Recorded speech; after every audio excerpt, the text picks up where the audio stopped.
On July 13th, 2024, the United States witnessed an assassination attempt against a former president, Donald Trump.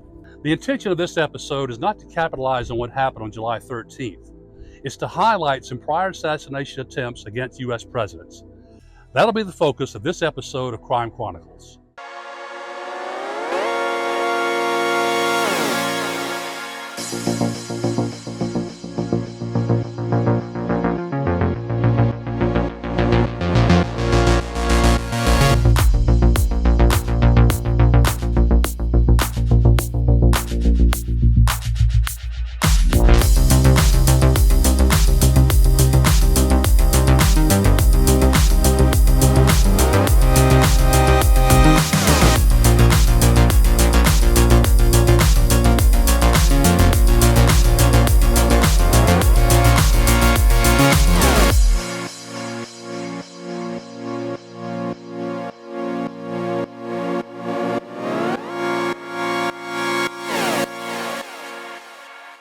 For the first 112 years of the presidency, from 1789 to 1981, presidents were not afforded full-time protection. Americans thought presidents in a democracy did not need protection. European royalty needed protection from assassins, but shielding the president from the public, even not allowing people to freely come and go into the White House, was un-American. And doing so would isolate the president from the electorate and be seen as a sign of weakness. Many of the threats made against U.S. presidents are never known to the public. The Secret Service chases down leads all the time of possible threats, but at some point, though, some assassins or would-be assassins have taken that fateful step of actually trying to kill the President of the United States. The first attempt to take the life of a U.S. president occurred in 1835. The target was President Andrew Jackson, and the location was a Capitol building in Washington, D.C. On January 30th, 1835, President Andrew Jackson went to the Capitol building to attend a funeral service for South Carolina Congressman Warren Davis. His attendance had been advertised in local Washington papers in advance. As Jackson walked past a throng in the Capitol Rotunda, a well-dressed, bearded young man named Richard Lawrence stepped forward. He brandished a pistol and fired. The cap exploded, but the gunpowder did not ignite, a misfire. Lawrence pulled another pistol from his pocket and fired again with the same result. Lawrence was tackled and subdued by several onlookers, including Tennessee Congressman Davy Crockett. Jackson charged his attacker, intent on caning him, and yelled, "Let me alone, I know where this came from." Though he had no evidence, Jackson alleged that his political enemies had sent the assassin. It soon became evident that no one would partner with Richard Lawrence. Lawrence and some family members had immigrated to the U.S. from England around 1812 when Richard was about 12 years old. He lived a relatively normal childhood and became a house painter. His behavior changed in the early 1830s. Lawrence called the U.S. English colonies and said the U.S. had been unjustified in divorcing itself from British rule. He believed that he was a direct descendant of, or was actually, King Richard III, who had ruled England and Ireland in the 15th century. President Jackson was locked in a feud with economists at the time, trying to abolish the Second Bank of the United States. According to Lawrence, abolishing the bank would rob him of the money owed him as British royalty. Lawrence went to trial in April 1835, only 2 months after the attempt. The prosecutor in the case was Francis Scott Key, author of the Star-Spangled Banner. Richard Lawrence was found insane and committed to an asylum, where he remained until his death in 1861. While the 1835 attempt on President Jackson was unsuccessful, the next attempt on a U.S. president's life occurred in 1865, and this time, the assassin was successful. The next attempt on a U.S. president's life occurred in 1865, as the Civil War was winding down. The target was Abraham Lincoln. The location was Ford's Theater in Washington, D.C., and the assassin was John Wilkes Booth. On April 14, 1865, at Ford's Theater in Washington, D.C., President Abraham Lincoln and his wife Mary were watching a comedy called Our American Cousin. Seated beside them were Army Major Henry Rathbone and his fiancée Clara Harris. At around 10:10 p.m., an actor named John Wilkes Booth entered the presidential box and shot Lincoln in the back of the head. Lincoln died the following morning. Popular, handsome, and successful, John Wilkes Booth was unlike most other American assassins. Booth considered himself a soldier for a cause that is held in contempt today, that being white supremacy, and he was an ardent supporter of the Confederacy during the Civil War. While the Civil War was not officially over, the South's defeat was imminent. Booth and several others had dabbled in espionage during the war, and the Lincoln murder was an attempt to decapitate the U.S. government. On the morning of April 14, 1865, Good Friday, Booth went to Ford's Theater to get his mail. He was told that President and Mrs. Lincoln would be attending the theater that night, and he hatched his plot that afternoon. Booth linked up with David Harold, Lewis Powell, and George Atzerodt with a last-minute plan to kill the president and decapitate the U.S. government by killing its three top leaders. The conspirators' final meeting came around 8:45 p.m. The plot was set for execution around 10 p.m. with all participants striking at the same time. John Wilkes Booth would kill President Lincoln at Ford's Theater, exit the theater, mount his horse in the alley, and make his way out of Washington. George Atzerodt would go to the Kirkwood House on Pennsylvania Avenue and kill Vice President Andrew in his hotel room. Lewis Powell would go to the home of Secretary of State William Seward at Lafayette Square. Secretary Seward was bedridden, recovering from a carriage accident. Powell was to kill Secretary Seward, but Powell was not familiar with Washington and would need help escaping. David Harold would stand outside Seward's house and wait for Powell. Harold would lead them out of Washington. All four would escape to the South and be hailed as heroes. Booth's plot demonstrated that the more moving parts and the more people involved in a plan, the more that can go wrong. George Atzerodt rented a room at the Kirkwood House, but seeing the soldiers at the Kirkwood House, he got drunk, lost his nerve, and left. About the same time, Lewis Powell and David Harold arrived at the home of Secretary of State William Seward. Powell forced his way into the house and stabbed the Secretary of State repeatedly, but the Secretary survived. Lewis Powell ran out of the Seward house to meet David Harold, but Harold had gotten nervous and left, leaving Powell on his own with no idea how to escape Washington. At Ford's Theater, Booth knew the right moment to make his move. He entered the entrance to the exterior area of the presidential box, placed a chair against the door, and waited for the moment when only one actor, Harry Hawk, would be on stage. He waited for Hawk to say, "Don't know the good manners of society, eh? Well, I guess I know enough to turn you inside out, old gal, you sock-doggalizing old man-trap." Booth knew that this line would bring laughter from the audience, which would help muffle his shot. When Hawk delivered his punchline, Booth burst into the presidential box and shot Lincoln in the back of the head with his small Philadelphia Derringer. He leapt from the president's box onto the stage, breaking his leg in the process. Booth escaped Washington, D.C. on horseback and led Army and law enforcement on a 12-day manhunt. He was captured at the farm of Richard Garrett in Port Royal, Virginia, and was shot and killed. Four conspirators, Atzerodt, Powell, Harold, and Mary Surratt, who owned the boarding house where the conspirators hatched their plot, were executed in less than 3 months.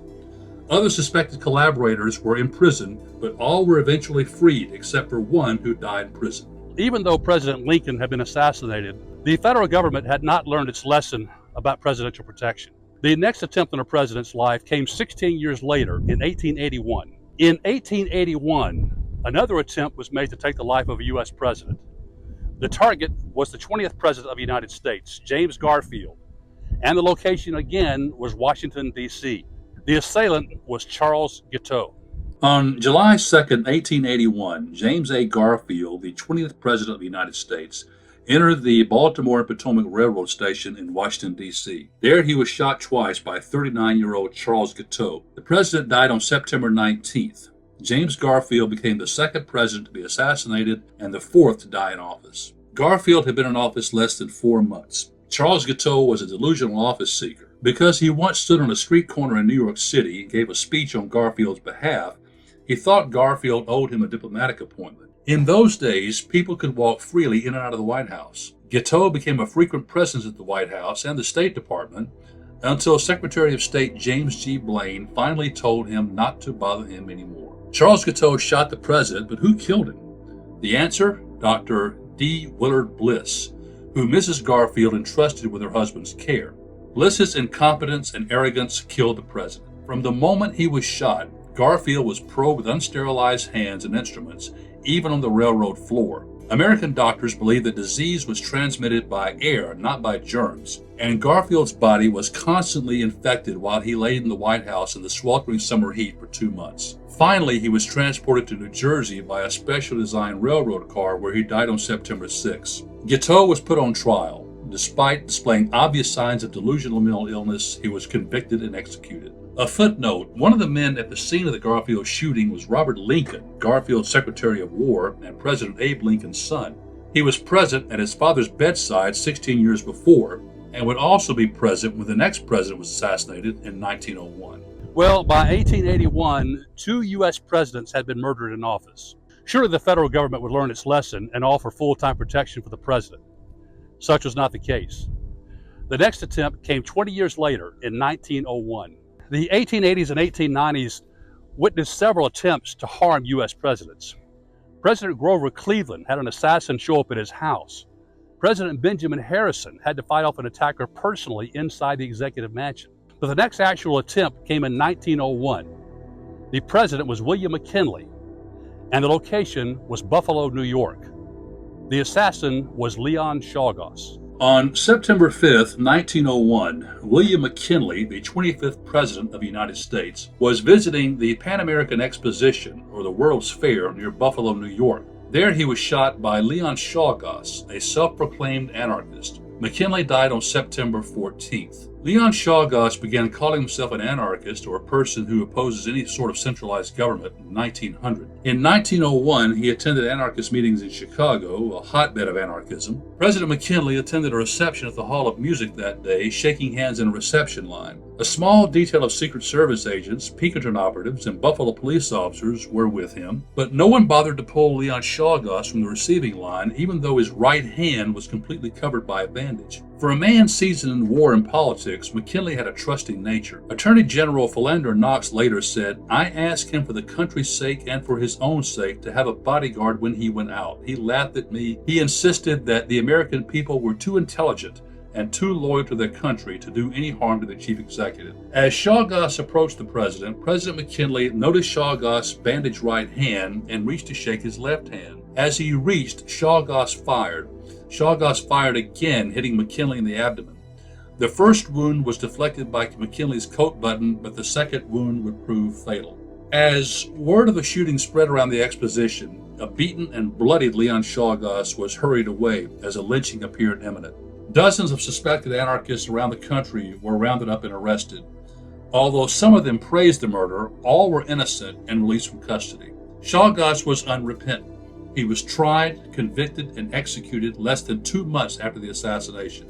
No one knew his true mental state. Although he may have had some abnormalities, he was fully aware of what he had done. After the assassination of President McKinley, who was the third president to be assassinated while in office, the federal government finally took steps to protect presidents full time.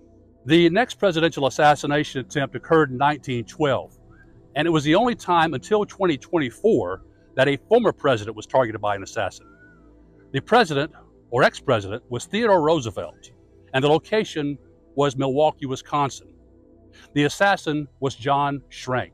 Vice President Theodore Roosevelt succeeded William McKinley as president in 1901. He served the rest of McKinley's term and was elected to a term in his own right in 1904. He left the presidency in 1909, but decided to run again in 1912, this time as a third-party candidate on the Bull Moose ticket.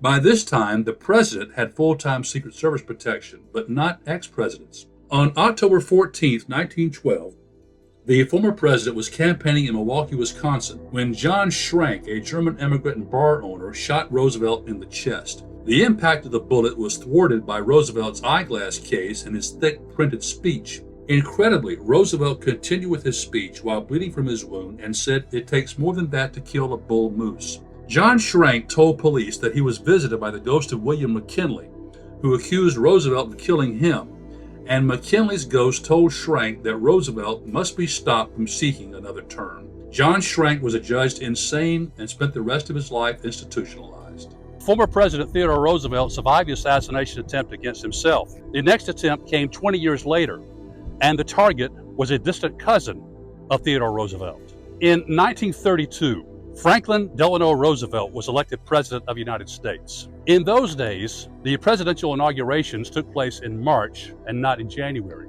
In between the time he was elected and the time he took office, President Franklin Roosevelt appeared in Miami, Florida, and that was where he was targeted by an assassin. But the assassin did not kill Franklin Roosevelt.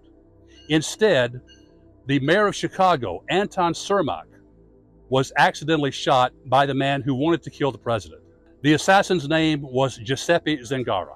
On February 15, 1933, 2 weeks before he was set to be sworn in as president, Franklin Roosevelt appeared in the back of an open car at Bayfront Park in Miami, Florida. Accompanying Roosevelt was Anton Cermak, the mayor of Chicago. A man named Giuseppe Zangara, an Italian immigrant, pointed a pistol toward Roosevelt and fired.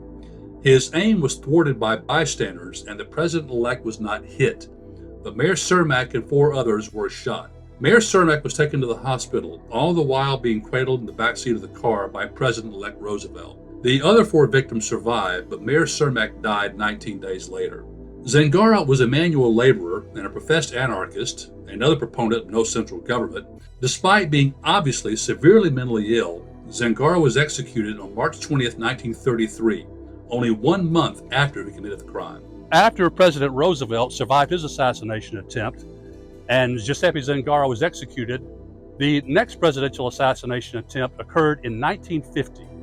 In November 1950, Harry S. Truman, the 33rd President of the United States, was targeted by assassins. The location was Washington, D.C., the Blair House. The assassins, or would-be assassins, were Rosario Torresolo and Oscar Collazo. On November 1st, 1950, President Harry Truman was taking his customary afternoon nap at the Blair House, across the street from the White House. The Blair House was a temporary residence for the president, as the White House was being renovated. In front of the Blair House, 2 men converged on the police officer standing guard and pulled their pistols. One gunman, Oscar Collazo, who had no experience with firearms, forgot to release the safety. He banged the gun against his leg, causing it to discharge and strike a police officer. Collazo charged the steps to the Blair House but was shot by a Secret Service agent. The second gunman, Rosario Torresolo, was more proficient. He shot White House police officer Leslie Cofield. Cofield returned fire, killing Torresolo instantly. Officer Cofield died a few hours later. President Truman was not injured. Collazo and Torresolo were fervent Puerto Rican nationalists. They took their inspiration from Pedro Abizio Campos, the face of Puerto Rican nationalism. Their intention was to make a statement for Puerto Rican independence, and they decided the only way to do so was by killing the president. Collazo was sentenced to death, but President Truman, upon urging from Latin American leaders not to let Collazo be viewed as a martyr, commuted his sentence to life in prison. Collazo was released from prison in 1979 by President Jimmy Carter.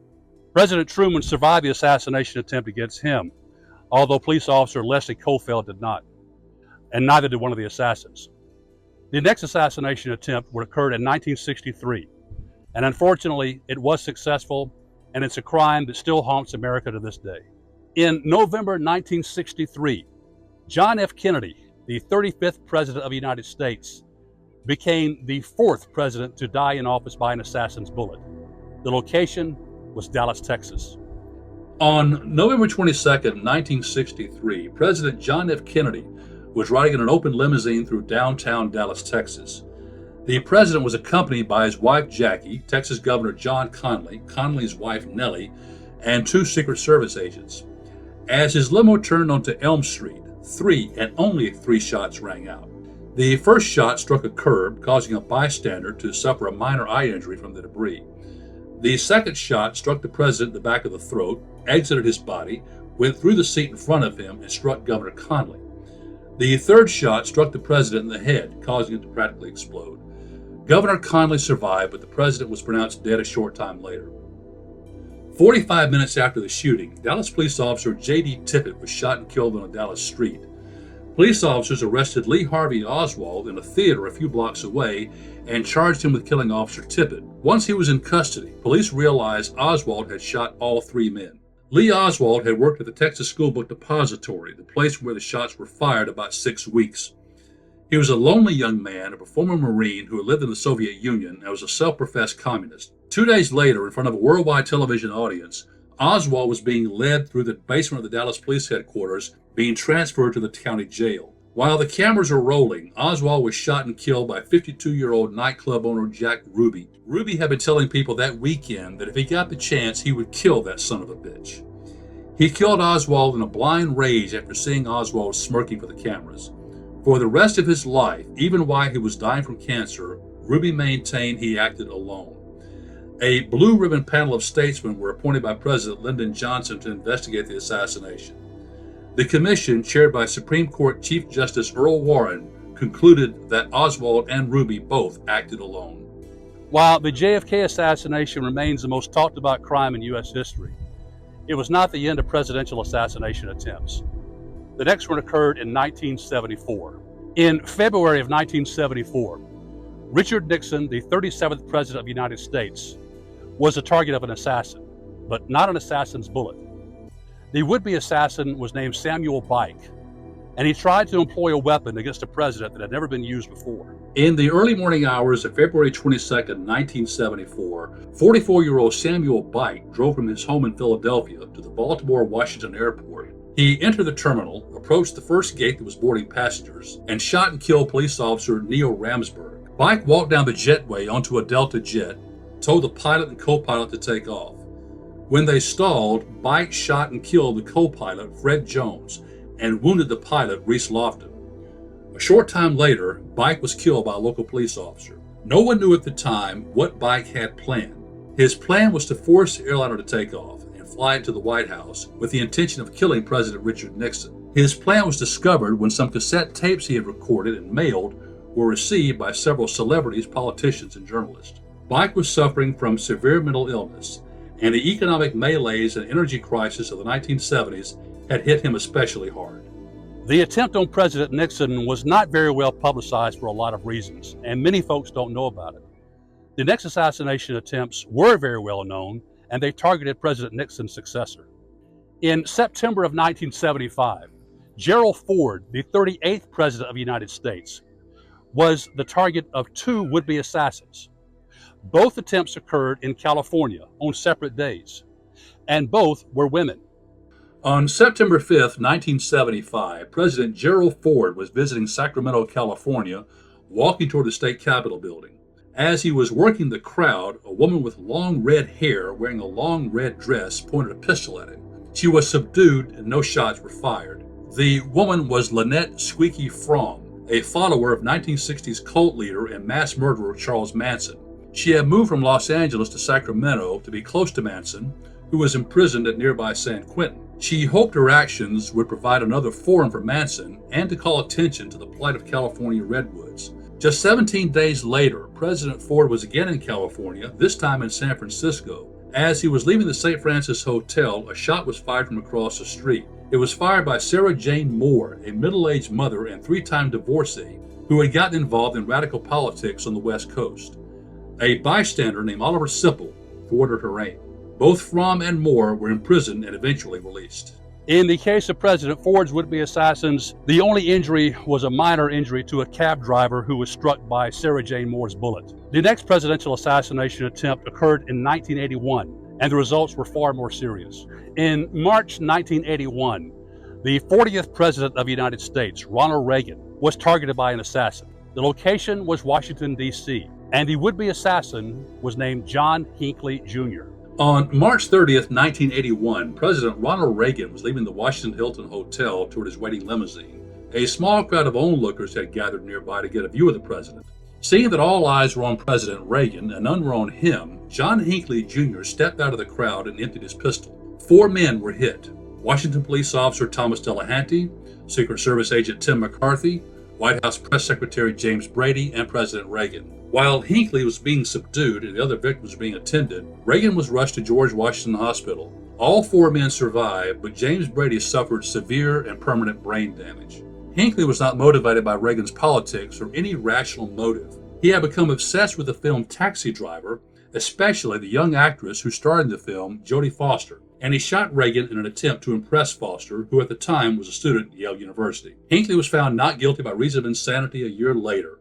He was institutionalized for the next 40 years before being released. From 1981 until 2024, no one has been injured by a would-be presidential assassin, although there have been many threats directed against U.S. presidents. I hope you enjoy this edition of Crime Chronicles, and please check out my book, A History of the United States Through High-Profile Assassinations, published by Cognella Press. Well, I hope you enjoyed this edition of Crime Chronicles. As we delve into the darker side of human nature, we invite you to join us on our journey by liking and subscribing to our YouTube channel. Your support helps make possible our inquiry into the sometimes unsettling but always fascinating phenomenon known as crime and justice. So hit that like and subscribe button right now and don't miss future episodes. Till then, Mark Jones, hoping you will join our Crime Chronicles community. And thanks for tuning in.